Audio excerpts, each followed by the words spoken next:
Hello friends, Radhe Radhe, हर हर महादेव। मैं मीनाक्षी एक बार फिर से आपके सामने अपने अगले वीडियो के साथ प्रेजेंट हुई हूँ। तो चलिए शुरू होने से पहले बताइए आप सभी लोग कैसे हैं।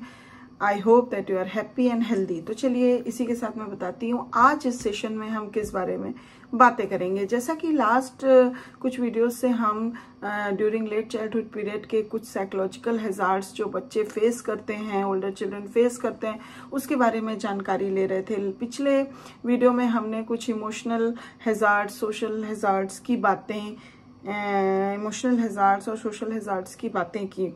तो आज इस सेशन में हम जिस बात पे फोकस करेंगे वो है प्ले हैजार्ड्स।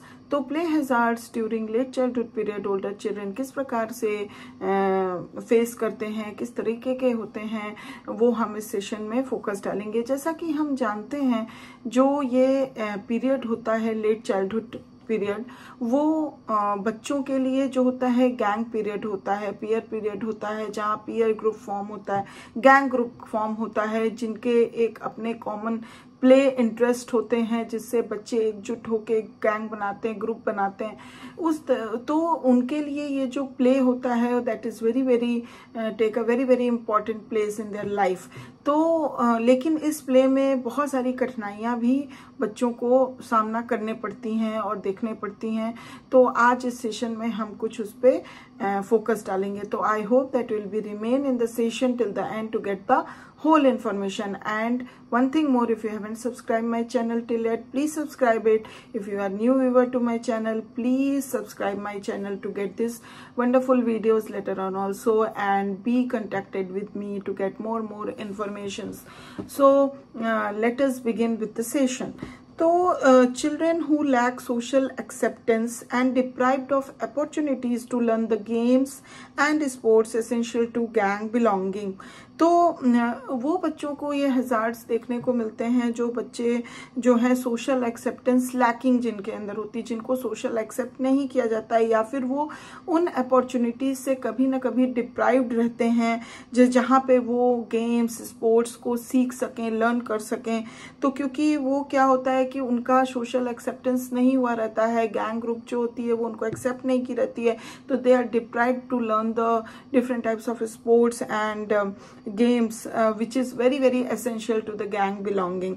तो ये जो होता है वो बच्चों के लिए एक बहुत बड़ा हैजार्ड सामने लेके आता है। Children who are discouraged from fantasising, उन बच्चों को जिनको फैंटेसाइज करने के लिए हमेशा मतलब डिस्करेज किया जाता है, मना किया जाता है, because it is a waste of time, ये बोल के कि fantasising is like a waste of time.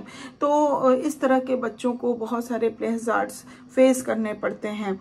और from creative activities in the play, तो प्ले में जिन बच्चों को फैंटेसाइज करने से रोका जाता है या फिर क्रिएटिव एक्टिविटीज नहीं वो कर पाते हैं, तो अगर जिन बच्चों को इन सब चीजों से डिप्रिवेशन होता है, उन बच्चों को बहुत तरीकों की प्ले हैजार्ड्स का सामना करना पड़ता है, और इस वजह से उनका सोशल एक्सेप्टेंस या फिर उनके एनवायरनमेंट से एडजस्टमेंट जो होता है वो बहुत ज्यादा अफेक्टेड होता है।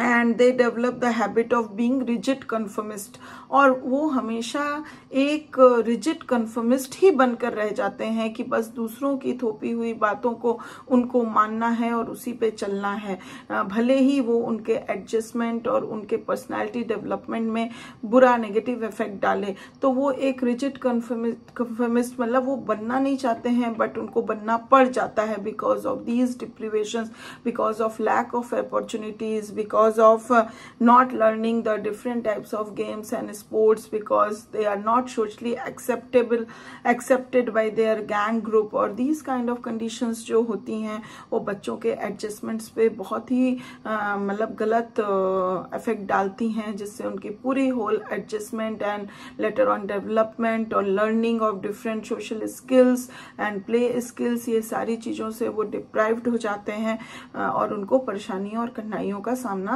करना पड़ता है। तो ये कुछ प्ले हैजार्ड्स हैं जो older children during late childhood period face करते हैं। तो I hope that you'll get the good information about this play hazards of older children during late childhood period, and I'll be back with the next session. Till then, please take good care of yourself. Bye bye.